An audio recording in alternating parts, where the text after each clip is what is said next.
Good afternoon, everyone. Welcome to today's Innovative Benefits webinar. My name is Yolanda Brown, and I serve as the Senior Manager of the Youth Worker Wellbeing Project.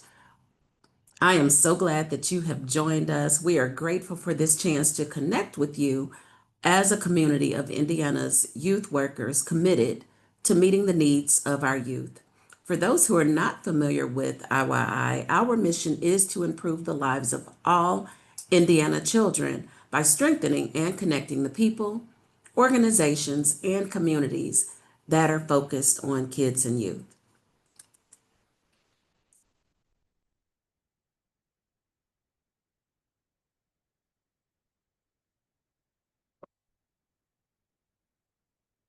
Today's agenda includes introductions, some housekeeping to help with the session. Then we are going to jump into today's topics, legal and identity protection for employees with our partner Purple Ink. We hope that we'll have some time for Q&A, and there will be an opportunity for me to share Youth Worker Wellbeing Project resources and services. And then if you've been to one of our events before, you know that your feedback is so important to us. So we will wrap up with a session evaluation. Now, what is the Youth Worker Wellbeing Project? It is a collaborative statewide effort to improve the lives of all of Indiana's youth workers so they can more effectively work with youth.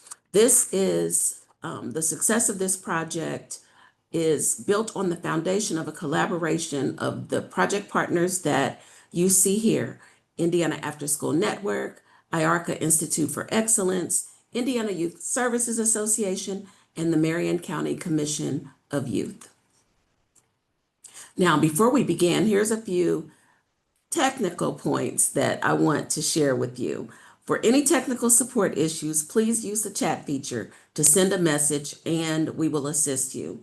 Use this feature to engage with the presenter and the group as well. We also encourage you to use the Q&A feature to ask questions, and we will get to as many as possible. Feel free to also make sure you upvote questions to the top. At the end of today's presentation, in a follow-up email, you will receive a link to complete an evaluation. Please take a few minutes to let us know your thoughts about the presentation. If you don't receive that, you will get it at the end. Also, make sure that you check your junk email. Like many of IYI's webinars, today's webinar will be posted on our website if you'd like to revisit later or share with others. We are so excited to continue our Innovative Benefits webinar series with our partners from Purple Ink. The series is designed for youth-serving leaders and human resource professionals to learn about the latest trends in employee benefits so you can gain tools to boost your employee retention, satisfaction, and overall well-being. It is my pleasure to introduce our speaker, Michelle Callan, Director of Learning and Development with Purple Ink. With more than 3 decades of human resource and EIAB experience in not-for-profit management, healthcare, commercial real estate, and financial services, Michelle works with organizations to enhance their cultures and create a more inclusive workplace where their team members feel they belong and can reach their potential. Welcome, Michelle.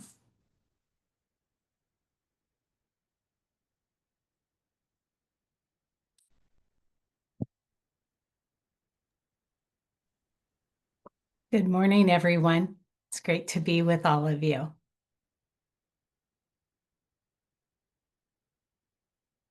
I'm excited to share with you today and talk a little bit about the benefits of protecting your people.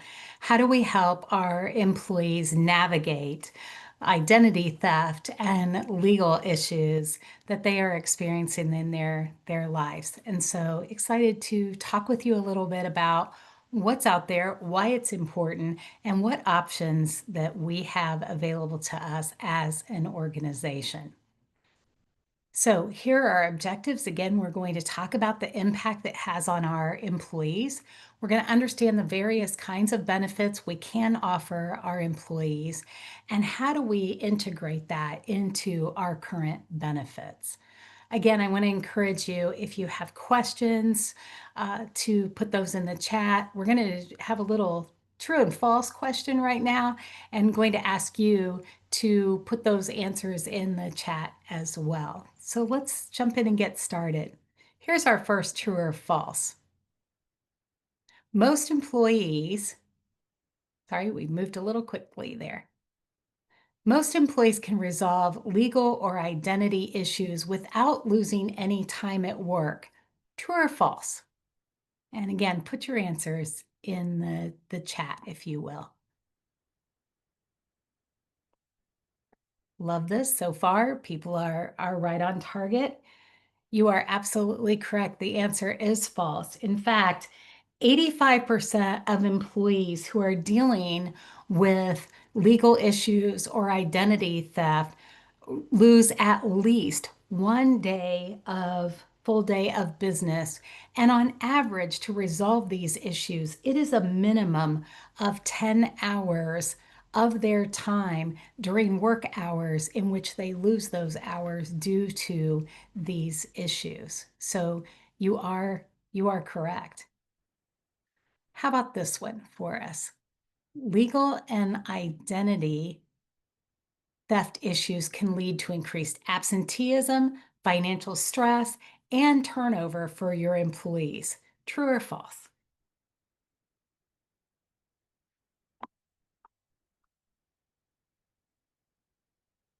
Yeah, I'm seeing a lot of true comes in.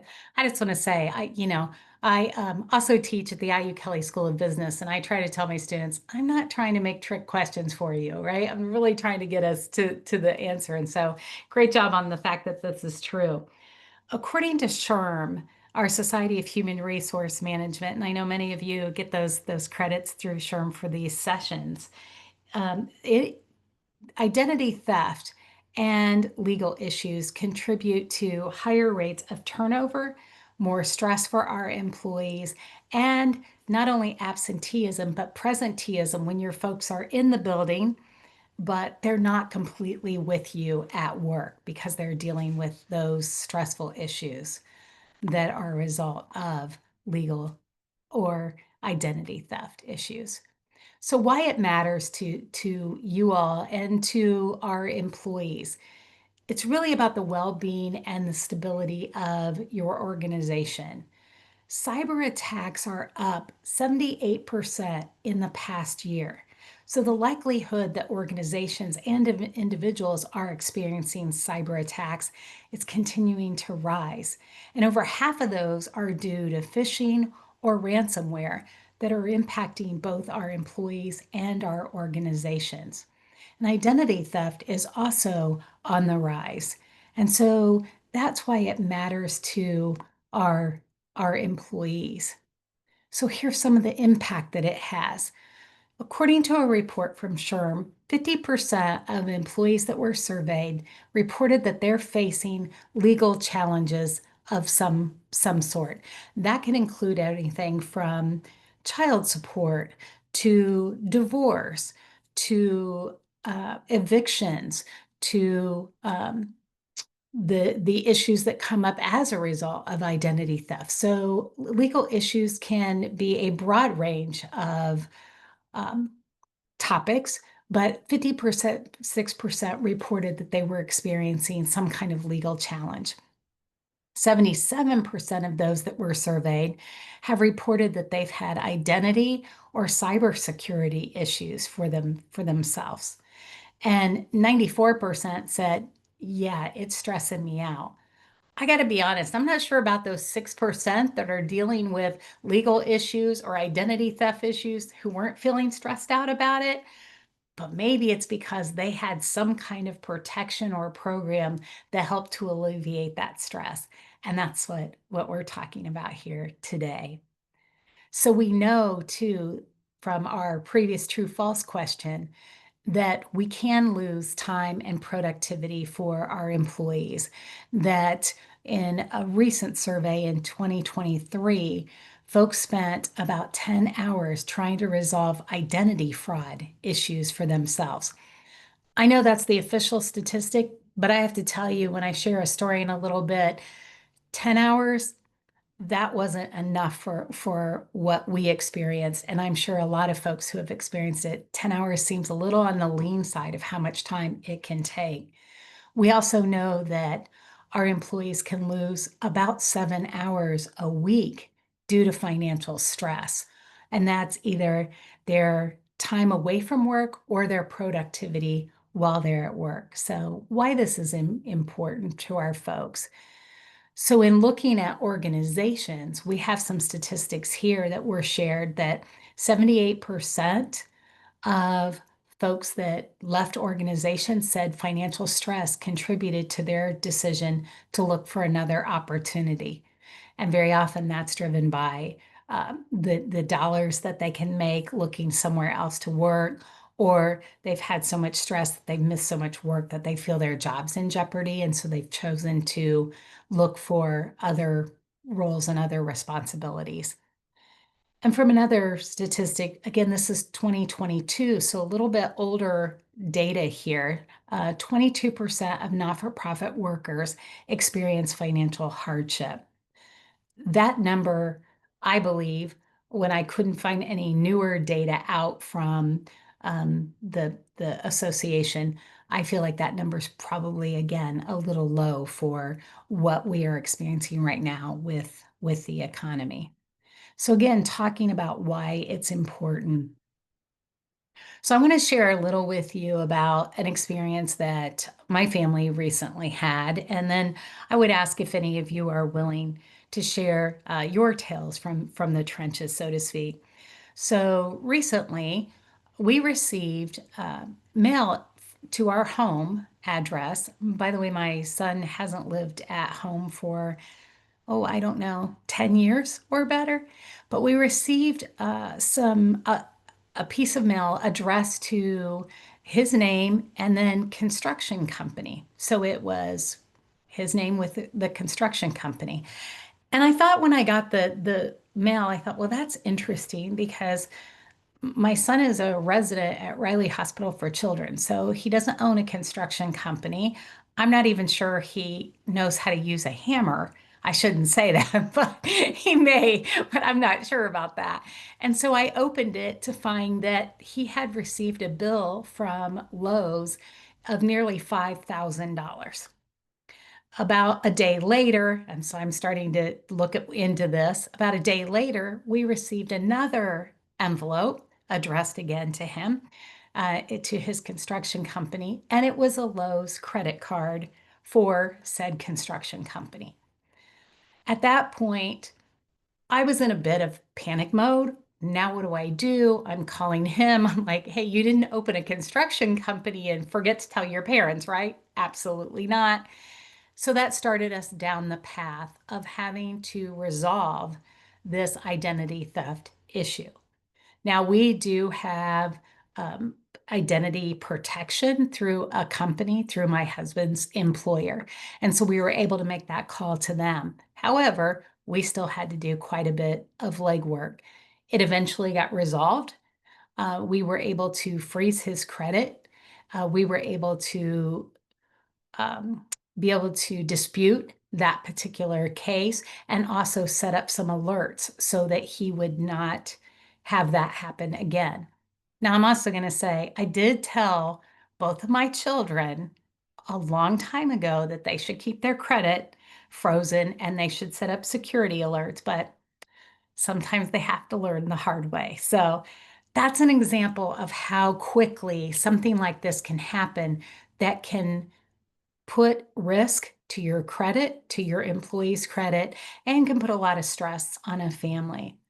I'm curious if any of you have had a similar experience where you've had identity theft or some kind of legal issue that you have had to try to resolve recently. And if you'd be willing to share that, feel free to come off of mute and share, or you can share in the chat as well as if you'd prefer. And Yolanda, I'll look to you or Becky if you see anybody in the chat that's shared anything.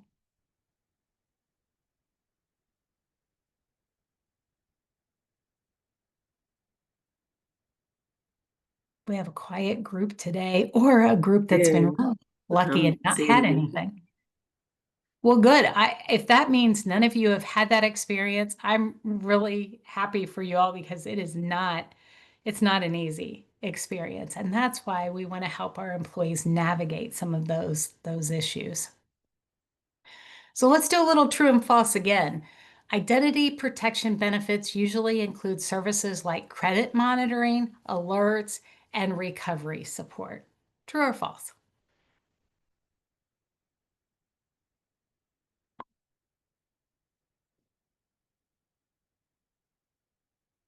Yep, I'm seeing some true come in. Absolutely. Those are some of the basics of what can be included in your program, depending on the program that you choose to offer to your employees. How about this one?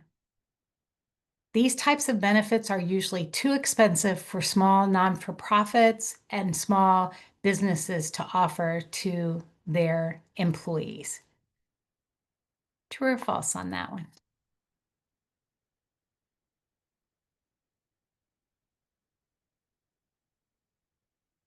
Yeah, that is absolutely false. We're going to talk about some different ways that we can offer the benefits to our employees that both benefit them and can help us as an organization, especially if we're trying to figure out how best to monetize that and be able to provide that financially to our employees.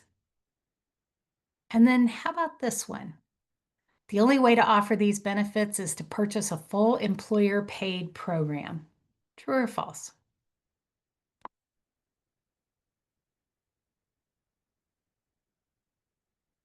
I love how knowledgeable this group is. You are absolutely correct. That's false. And I'm going to show you a few ways that you can do this that makes sense to all of you. And I'm curious if you would give me a thumbs up.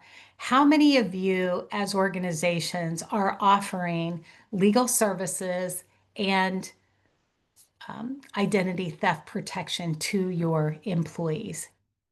Give me a thumbs up or a thumbs down if you're providing that currently to your employees. Or you can put a yes in the chat.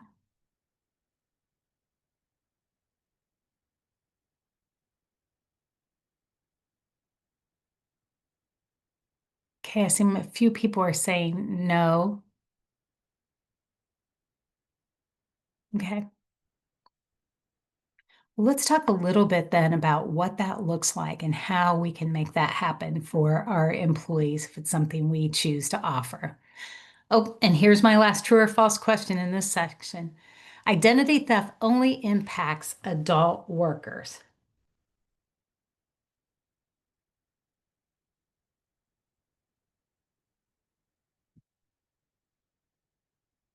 Yeah, you are correct. That is false. And I'm going to pull up the statistic because the statistic, when I saw this statistic, I have to admit I was a little overwhelmed by this. So I want to be able to read this directly from the research that I have. That is actually false. $688 million was lost to child ID fraud in the past year, and it takes 78% longer to resolve child ID fraud than it does adult ID fraud. Additionally, when we think about on the opposite end of the spectrum, in 2022, fraud victims over the age of 60 reported fraud loss totaling $3.1 billion, and that's from the FBI's Internet Compliance Center. So that represents a 72% increase over losses reported in the previous year.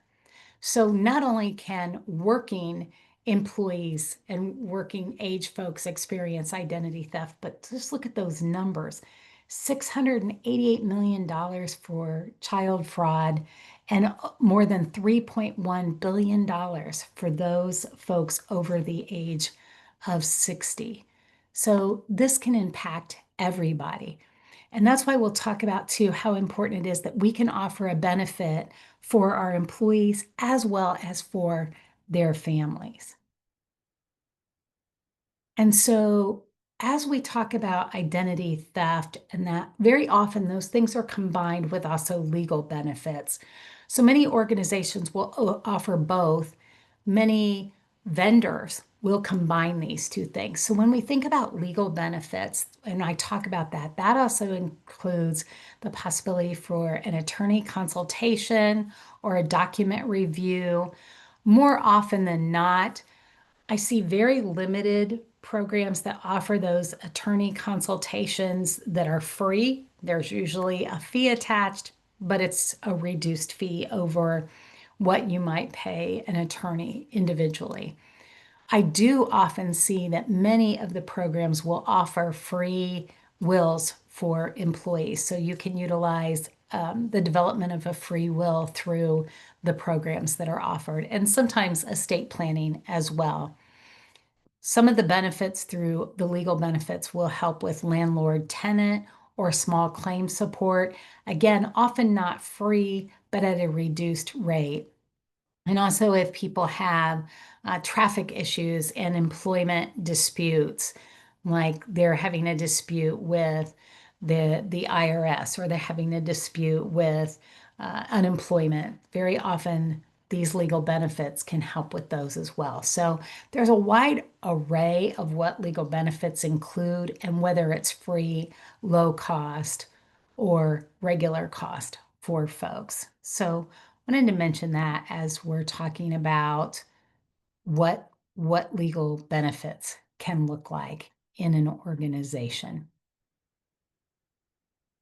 So, identity protection, as you answered the question, what does it include? We did talk about the fact that it can include monitoring, credit alerts. It can also look at dark web scanning. So, if you are wondering, hey, where does my name appear? Of course, you can always Google yourself and see what pops up. If you haven't already done that, it's an interesting thing to do to Google yourself. Or you can also ask ChatGPT, hey, what's out there about me? If I give you my name, what can you find about me? You can see what will show up. And sometimes that's what's in your social media feed. That's what's out there. If you speak at a conference, if you attend a conference, there are all different things that will show up in those feeds. So, but there's also that dark web portion, and very often your identity protection will look at that, because what it's looking for is to see if your vital information, your social security number, and some of those other things are out there in the quote unquote dark web. So a lot of identity protection folks now provide that service as well. They also help with identity restoration support. So if you have been somebody someone opened a construction company in your name and bought nearly $5,000 worth of, hammers and nails and drywall, and you got to get your credit back and you've got to get your reputation back, these organizations help folks to navigate the extreme amount of work you have to do in order to get your identity cleared and get your identity back. So if you think about providing this to your team members, I want you to think about some of the things that you should look for in a provider. The first thing you should look for is what is referred to as day one protection. And I will tell you that this particular information on the top 5 things to look for, that comes from an organization called Equifax. Equifax is one of the 3 main credit reporting agencies. And so this is their recommendation as someone who is an expert in this field. And Equifax has an abundance of resources available for folks to check out. So put that on your maybe nighttime reading list, because you might need something to help you fall asleep, but that's definitely some interesting reads. But I don't know, maybe not at nighttime, because I think some of it could literally give you nightmares. So, but Equifax is a great resource. So day one protection means when I sign up for that and my benefits go live. So if your benefit time frame starts January 1, on January 1, when my benefits start, all of my benefits, I have day one protection. So I don't have to wait a period of time. Some organizations, some vendors will have a period of time, a window. You want to look for something that has protection from day one.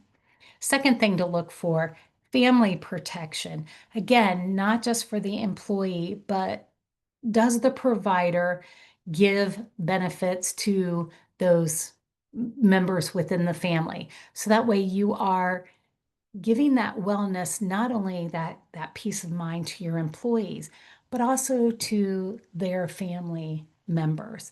And what are their rules about, is it a family member in the household? Is it a family member, an immediate family member, even if they're away at college or away doing, they're in their residency or whatever else that looks like for them, or maybe they're in grad school, or maybe they're on an internship. So what does that look like to cover the entire nuclear family or the extended family? What are the boundaries around that?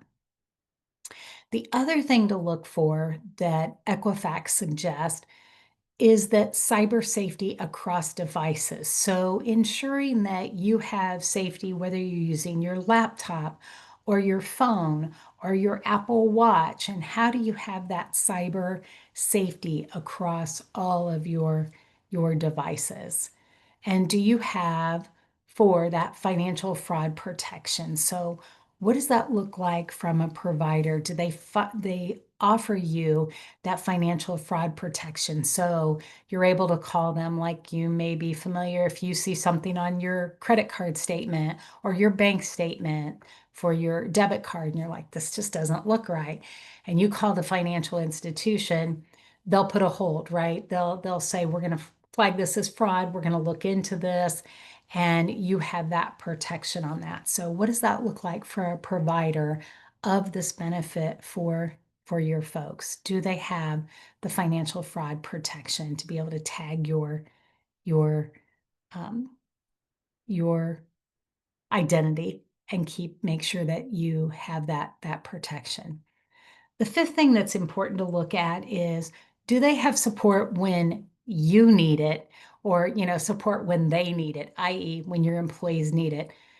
Too many of the providers offer their services between 8 and 4. I don't know about all of you, but when I'm out working and I come home at the end of the day, I'm not home by 4 o'clock, or I'm not home by 5 p.m. And so when I get this strange letter in the mail, or I get the phone call, and if it's after 5 p.m., I don't want to have to think about this and try to sleep and try to figure it out by myself without having a go-to that I can reach out to. So some providers will offer 24/7. Some providers are like a 6 a.m. to 10 p.m. So giving your employees the support when they need it most is a critical aspect of looking for a really strong provider in the space. So you answered the question about, does it have to be employer paid? And what we know is there are many modes that we can deliver this to our employees that are effective. One is voluntary. We can have it that the employee pays the entire cost of having legal and identity services. What the benefit is to them doing it through you is that it allows them to do it via payroll deduction. It's kind of, they don't have to go out and do the research to try to find what's that company that will meet all of the criteria we just talked about. You're doing the vetting, you're coming to them with someone that you say, this is someone that we trust, you can trust, but the employee pays the monthly or the payroll deduction to have the benefit. We do have employer subsidized or fully funded by the employer. Again, the rates are so different. It depends on the size of your organization and how many people you're going to provide that to. So the cost can be different depending on the size of your organization and the number of coverage, but you can do an employer fully paid. The other is a hybrid approach, which has not been in my 30 years in HR. I've not seen this as much. I've usually seen one or the other, voluntary or fully paid by the employer. We are seeing more and more of this hybrid approach where we'll split the cost of the premium in order for you to have those protections. So as you think about, I'm working with a potential vendor for this, what would most meet your budget needs and the needs of your employees? So something to think about and consider. So again, the voluntary, obviously, there's no cost to you. It still shows a commitment to the well-being of the employees. And again, if you are able to offer it to your employees voluntarily and enough employees are interested in signing up, you can get most vendors to give you a reduced rates based on the number of folks that you have. When we talk about employer subsidized, we do see that participation rate increases when it's employer paid. No surprise there, right? I mean, we look at that as it's a free benefit. It's a value add to my role in the organization. One thing I will say about that is a side note too. For those of you that think about all the benefits that you offer your employees, I would highly encourage you to do a total rewards or total comp statement for your employees. When I worked in the not-for-profit sector, one of the things that I often found is folks don't calculate the total compensation that you offer them. So they see their paycheck, they see their hourly rate or their salary, but they don't think about the cost of providing benefits or the cost of providing a service like this. And so when you think about that, this is a way to improve retention and morale for folks, is to say, here are some of the additional ways that we provide compensation and total reward to you as an employee. And so again, that hybrid model gives you the chance to customize what that could look like for your organization. This is often a way for you to scale. So if you are not ready to be able to fully subsidize the cost, it's not within your budget, you're not sure what participation could look like, this is an opportunity with the hybrid approach to be able to scale that. And then as the organization grows, you can continue to grow without fear that if your organization grows and you are doing 100% coverage, that you're not going to be able to afford it. There's nothing harder than giving a benefit to an employee that then you have to take away from employees. Employees get used to having certain benefits that are always available. And so when those become less available, that can impact morale. So this is a way to scale so that you are allowing for growth in the organization and you're allowing to be within your budget needs. I'll remind you too, if you have any questions as we're going through this, feel free to put those in the chat and we'll be monitoring those as well. So as you think about integrating this, a couple things to think about. Find a good partner with legal aid, or look at the vendors that are out there. If you're already working with a vendor for your health, dental, life insurance, many of them have already collaborated with some of these partners and they can bring those to the table. So as you start, that's a great place to start with. Ask some of your current vendors, hey, we're thinking about doing this. Is this a value add you can offer us? Or who can you recommend to do that? If you're going to do some of these programs, I highly encourage you to link this to part of your wellness program, because this is part of the overall health and wellness of your employees. This is part of their financial wellness. And so make sure you link that as part of when you're marketing it, when you're sharing it with folks. Make sure that you share that this is part of your wellness program. pilot it. It's a great way to start is to pilot it or to phase it in as a rollout. So you may say, we're only going to pilot this much of a legal or identity program for our employees to protect our employees. Here's what we're going to do. And it could be as simple as we're going to offer a program that does monitoring, credit monitoring for you, of possible identity. And that's what we're going to do. We're not going to do the legal piece. So figure out what would be best for your organization. What do your employees really need? What would they value? And then roll that out with a pilot or a phased rollout, if you will. Again, if you bundle it with some of your existing benefits, you also reduce the administrative lift, because here's what I know. Having worked in the not-for-profit, we wear a lot of hats. And right now I could say, one more thing I have to, be the administrator for, one more thing I have to monitor and do with payroll and everything. So if you can bundle it with your existing benefits, again, going back to those brokers and figuring that out, that also takes some of the administrative burden off of you as a provider. And so here are a few companies. If you're like, I don't know where to start, I don't know where to head, where to do some research. Again, I am not promoting any of these. I get no benefit from mentioning these.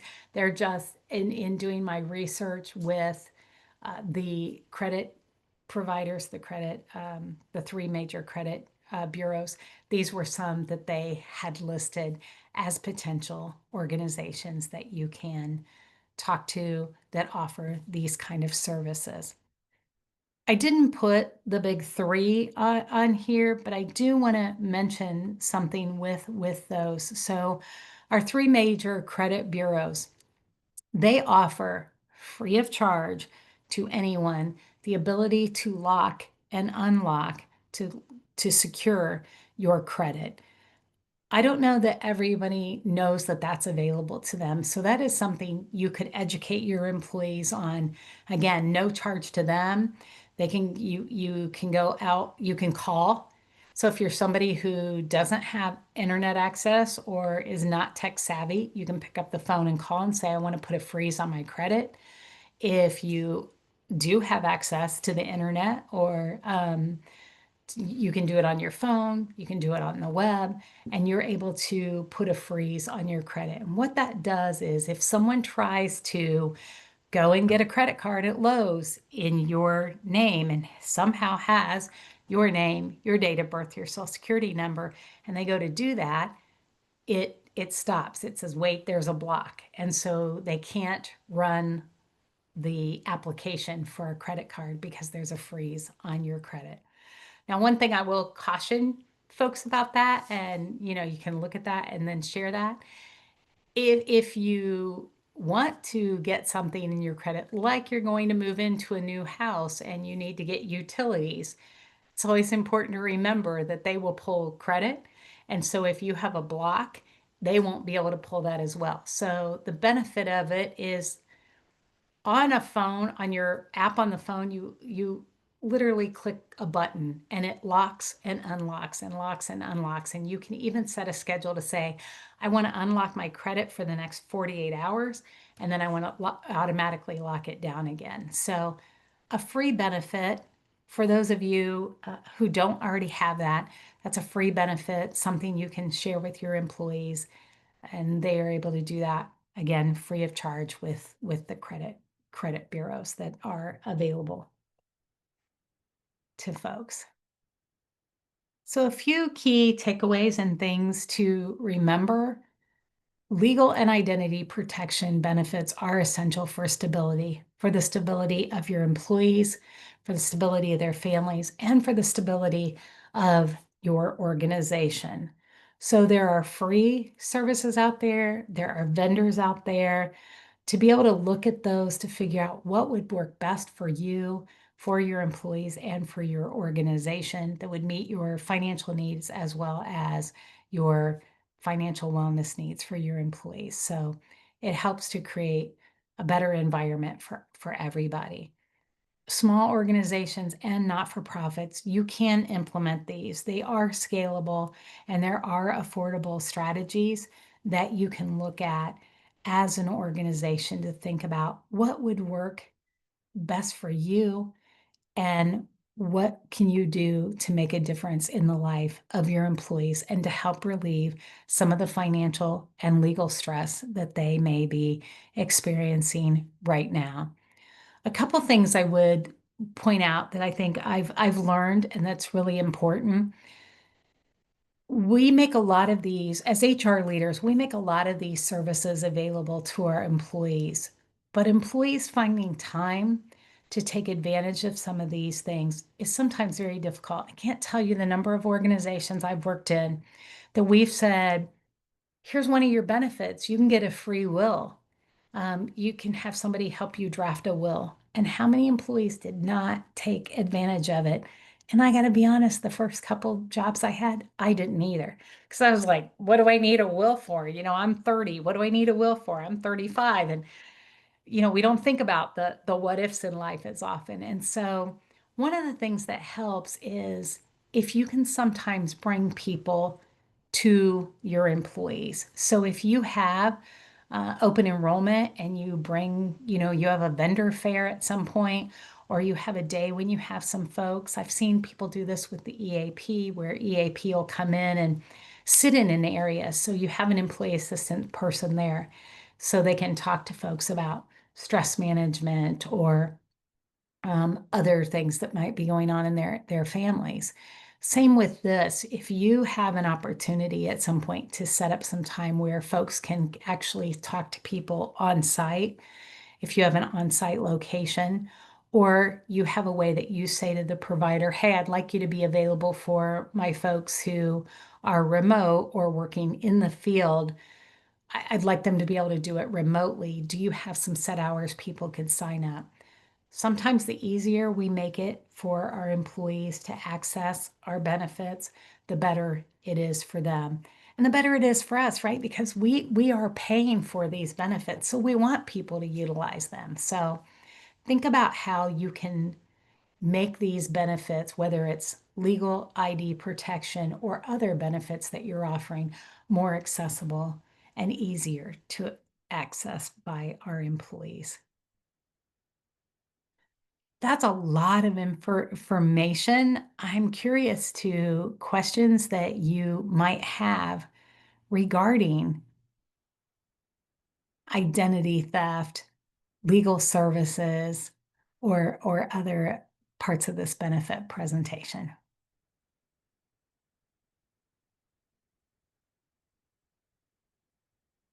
Do we have some questions? Let me share this. I'll keep this up for a few minutes while we answer any questions that you might have. This webinar is part of our series, and we do have SHRM credits that are available. So this is the SHRM code that you will need to use to be able to list this for your credits for your SHRM certification for those of you who carry the SHRM cert.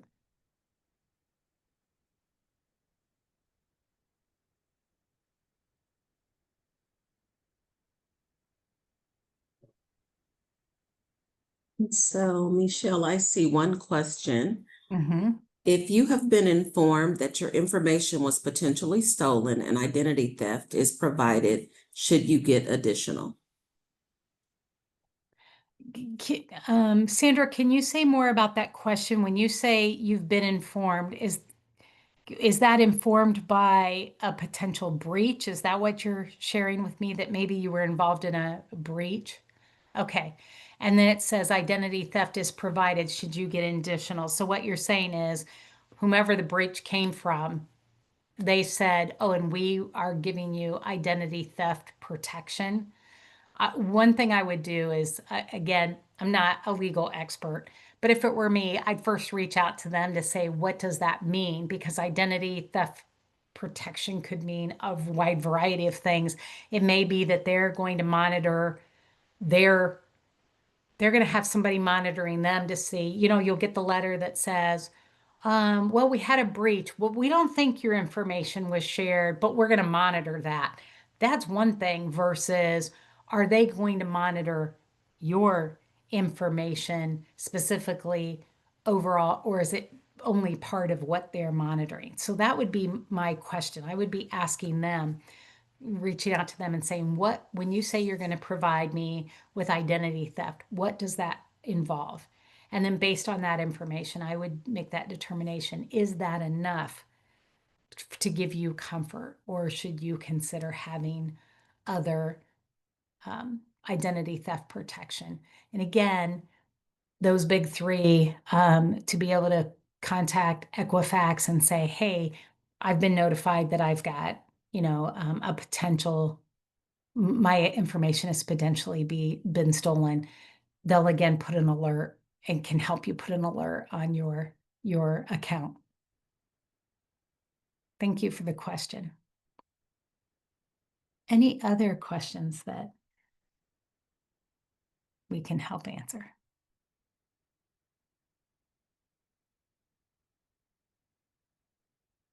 Well, I want to encourage you to fill out the survey that you're going to be getting from IYI. We're back in the spring again, and very interested to know what other topics would be of value to you. So please be sure to fill out that information, and so that we can continue to provide value to you all. Again, this is the SHRM credit that you need. It will be in the recording. So if you didn't catch it here, you'll be able to catch it there. If you have other questions, feel free to, I'm going to skip through this. You could always get on our newsletter. We have a great newsletter. We have a great podcast. Feel free to reach out to me. I'm at michelle@purpleinkllc.com. Feel free to reach out to me if you have any additional questions or need additional information about this topic or any of the other topics that we've covered with all of you. With that, I will stop sharing and turn it back to you.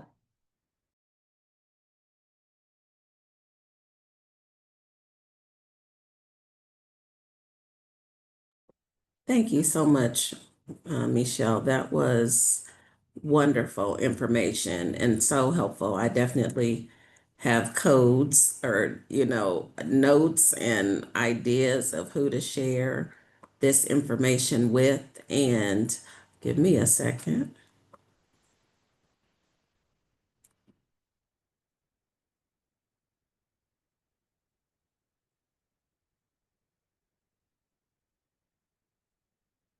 There we go.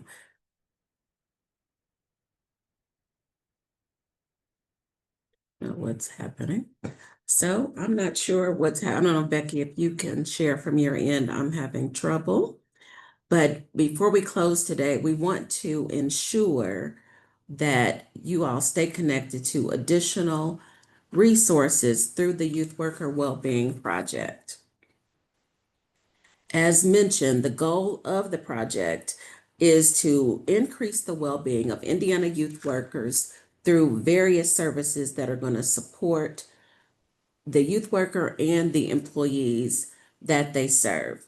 These organizational supports include telemedicine, virtual mental health services, and grant funding to support youth serving organizations. The individual supports include virtual peer support groups and the Emerging Leaders of Color Fellowship. So as you're going to get this presentation, as Michelle mentioned, and so there will be additional resources and slides that you won't see covered as I close. But there are some key things that we want you to be aware of. If your organization is not already enrolled in our telemedicine and virtual mental health services through First Stop Health, this is a great no-cost program offered to qualified youth workers from youth serving organizations, and it includes full and part-time staff and their family members. And so in the slide presentation, you will see details on services and eligibility that you'll be able to review. Or you can always visit youthworkerwellbeing.org. Will you advance for me?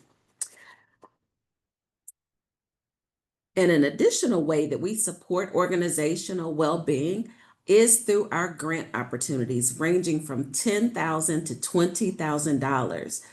We'll get the additional details, but we want you to know that there are some of the applications that are due or open now and due October 17th. All of our fund efforts are connected to strengthening policies, strategies, and benefits and best practices that drive your organization, much like what you heard today in the presentation. Can you go forward for me? So you'll see the various funding amounts for building culture and community, diversity, equity, inclusion, and belonging, and trauma-informed workplace grants within your organization. Here's some of the timeline information. As I mentioned, the 3 remaining buckets around culture and belonging, DEIB, and trauma-informed workplace grants, those applications are due October 17th. And the other benefit that we offer to all youth workers are virtual peer support groups. These are facilitated by licensed behavioral health specialists from Hope Haven Psychological Resources 6 days a week at various times. This is an opportunity for anyone to engage in a virtual confidential space where youth workers can connect and share their experiences in either topical-based, practice-oriented, or supervisor-specific, or just simply open discussion groups. And as you heard Michelle mention, we will come back for these sessions. We definitely hope that you've enjoyed this segment of our innovative benefits webinars, but we will come back again in spring of 2026 with our next topic around employee recognition and learning paths. And as always, these sessions and others that have taken place are available on our website. And we would be remiss if we let you go without talking about IYI's biggest event, our Kids Count Conference. This is the largest event of its kind taking place in the Midwest, bringing together over 1,000 youth workers for interactive learning. It will be November 3rd and 4th in Indianapolis. Registration is still open. So to ensure that you are fully connected with all that IYI offers, if you are unaware, there is an outreach manager that serves each area of the state in every county. So please, if you're not connected, please make sure that you visit our website and get connected with your regional outreach manager. We want your feedback. Please access this QR code so that we can get your ideas on what worked today, any ideas for future sessions. As you heard Michelle make that request, we appreciate you being here. We appreciate all that you do. Your feedback drives our work. And so, on behalf of our team here at IYI and the Youth Worker Wellbeing Project, thank you again for showing up today and what you do every day for Indiana's youth. Remember, you are not alone. Please reach out to Youth Worker Wellbeing Project anytime. While you are here for Indiana's youth, we are here for you. Thank you. Have a great afternoon.